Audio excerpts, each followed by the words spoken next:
Hey guys, what's up? Logan here, and today I'm going to be showing y'all how to change brake pads on a 2011 and 2014 Mustang GT. Now, just as a quick side note, you will need a special tool for this. You'll need this right here, and you'll be using this to collapse the piston on your caliper. You don't absolutely need this. This is going to make your life a lot easier. You'll see later in this video what I'm talking about, but it'll just make your life a lot easier if you just run to AutoZone, pay $60, rent this for a day, two, something like that, and then you can return it whenever you're done and get your full refund. Now, as far as required stuff, you are going to need a lug wrench to take off your lugs. Of course, you're going to need your actual new brake pads, some jack stands, and this little tool that I rented. And then, of course, the jack right there. Now, as one of the first steps, you are going to want to break your lugs loose before you lift it up in the air, just because when it's already lifted, you can't break them off. Now, after you've loosened the lugs, you can go ahead and find a jack spot. I always jack mine up right here and put the jack stand right here. I do that on both sides on the back. Just for me, it seems like it's the most stable. Now, with my car, since I do have caliper covers, I will have to do one extra step. All I have to do is take off this bolt right here and this bolt right here, take this off, and then I'll be able to take the caliper off.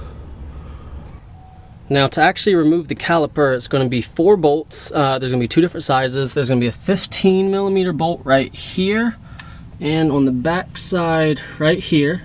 And there's also going to be a 13mm bolt right here, and then another one right there. So once you take those off, this entire thing is going to come off. But you really do got to be careful, because you don't want to bend any of these brake lines right here. So what I usually do is I just lay it right here, or I'll be go getting a coat hanger and put it right there, and then just hang it just so you don't crumple the brake lines.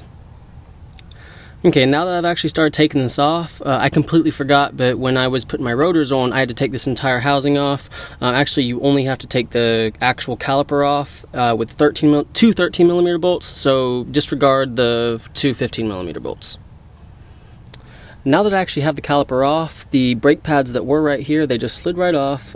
Here is one of them right here, and here's the other one right here, but I did just want to do a quick comparison of the bad brake pad versus the good one. And actually, the old one isn't that bad. You can tell that it was about to start screeching, maybe in another couple thousand miles, but I'm actually kind of impressed. I've had my car just over a year, and there is no telling when the brake pads were actually changed when I bought it. So, I am impressed, because this right here is a brand new one.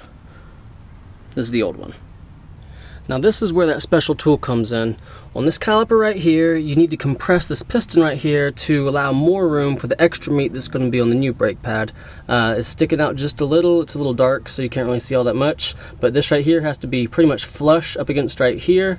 What you could do if you absolutely can't get the tool, if you already have your car up in the air and you can't get it, is you can get some pliers, some needle nose pliers. You can put one end right there, one end right there, and you can try to turn it. It's going to take forever. I did do it in my old car, my 2005 V6 Mustang. It's just going to take forever. Now, how this tool set actually works is this end right here, you put it up against right here after you already have the piece assembled. I'll show that video in a second. And then you have to get whatever size fits these little holes right here, these little grooves, and then you pretty much just turn it right here, and it just compresses the piston. It makes it a lot easier than actually just turning it with needle nose pliers.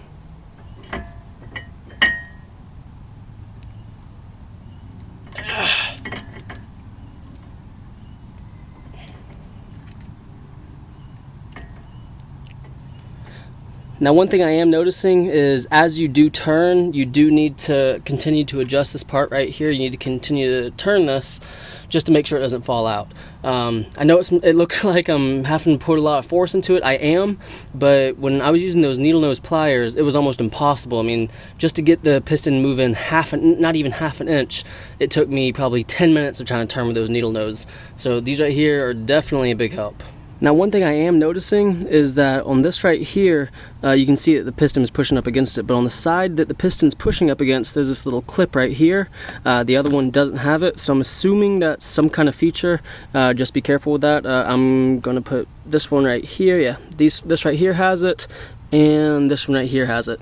So I'm assuming that these right here have to be against the piston.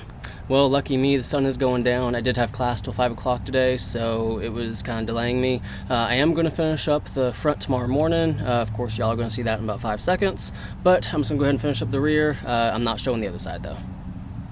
Morning, guys. Yeah, last night I went ahead and I just finished up my brakes, well, my rear brakes. I mean, as y'all can see, I do already have my car jacked up from the front.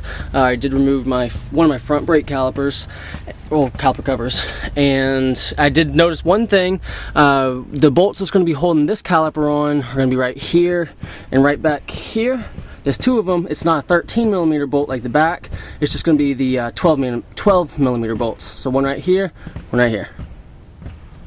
Now, I do already have the front caliper off. It is a lot bigger, so definitely be careful where you put it, because if it follows me, it could damage one of the brake lines or something. But I do already have the brake pads off.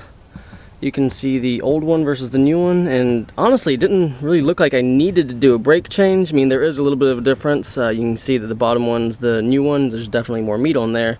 But I mean, it looks like I definitely could have gone a couple thousand more miles without doing a brake change. But I mean, at least I have the peace of mind knowing that my brakes are done and they're good. Now that I'm actually doing this front brake caliper, I'm seeing that it's only the rear brake calipers that you have to turn it and push in at the same time. These ones up front you can actually do with just like a C-clamp or something like that. You can just squeeze it right in. I mean, there's going to be two pistons, one right here, one on the other side, but I mean, all you would need is a C-clamp. So if you're only doing your front brakes, then you wouldn't even need the special tool. And as far as one brake pad being different from the other, it's the same thing as the rear brakes. The one that's going to be pushed up against the piston is going to have this little extra piece right here. Now, as far as brake lubricant goes, I don't use them on the rear, I just use them on the front, because the front brakes are the ones that's going to be handling most of the stopping power. But what I do is I just smear a little bit of the brake lubricant where the calipers are going to be touching the back of the brake pad. I know that the high performance brakes, they actually have little spots where you put the brake lubricant in, but this one doesn't. It's just you put it at the spot where the pistons are going to be touching. Now, I do already have my brake pads put in. With this one right here, you kind of have to put it in an angle just because it doesn't want to just fit right in. But you can see the back one right there has the brake lubricant on it. Everything's good. Now all I'm going to do is put the caliper back on, tighten it down, and this side will be done. Now, one thing you will notice is there will be a little bit of play with your caliper as soon as you put it on. That's normal. It's just because the piston hasn't fully extended yet. Once you actually push your brakes, this right here will stiffen right up. You won't be able to move it at all. But there will be a little bit of play until you do so. Now, I'm sure y'all don't want to trust the random guy on YouTube with your safety, so I chalked the wheels, cranked up my car, and pushed the brakes a couple times. And yeah, this thing is not budging at all. So yeah, I mean, it's going to be a little bit wiggly once you tighten it down after you change your brakes, but I mean, as soon as you push the brake pedal to start up your car, it'll stiffen right up. Well, guys, I did just finish the brake change. I'm just going to go drive to the part of my neighborhood where houses are still being built, no one lives out there. I'm going to bed in my brakes. A lot of people don't bed in their brakes, but I've always bedded in my brakes. I haven't had any problems with my brakes squealing, cracking, anything like that, so I'm going to continue to do that. Now, when you bed your brakes in, all you're pretty much doing is breaking them in. All you do is heat them up really, really hot. You're just getting them past that heat threshold that, I mean, they wouldn't really get to under normal circumstances. It's just good for the brakes, just to make sure that they stay healthy the entire time that you have the brakes. Now, what I've always done is speed up to about 60 miles an hour, brake really, really hard up until about 5 miles an hour. You don't want to stop, because if you stop, you'll imprint on your rotor, which will cause it'll just cause an uneven spot on your rotor. You don't want that to happen. So slow down from 60 to 5 miles an hour, relatively hard, and then do that 5 times, and then you slow down from 45 to about 10 moderately. You do that another 5 times. Well, guys, I did just get back from bedding in my brakes. I know I cut that video a little bit short. I did have to stop. I heard this really loud screeching noise. I knew something wasn't right. But as my rotors were getting heated up, because just on the really hard brakes, I guess the rotors expanded just enough to touch a little clip that I have my caliper cover on. Well, it's clipped onto, and it was just making a real loud screeching noise. But I've been driving around doing normal brakes, even a little bit harder than normal brakes. Still didn't do any screeching or anything. I did adjust the clip just a little bit, but that noise is gone. So yeah, I'm done with my brakes. But guys, I really do hope that y'all found this video helpful. If you did, please subscribe, please like this video, and as always, have a great day.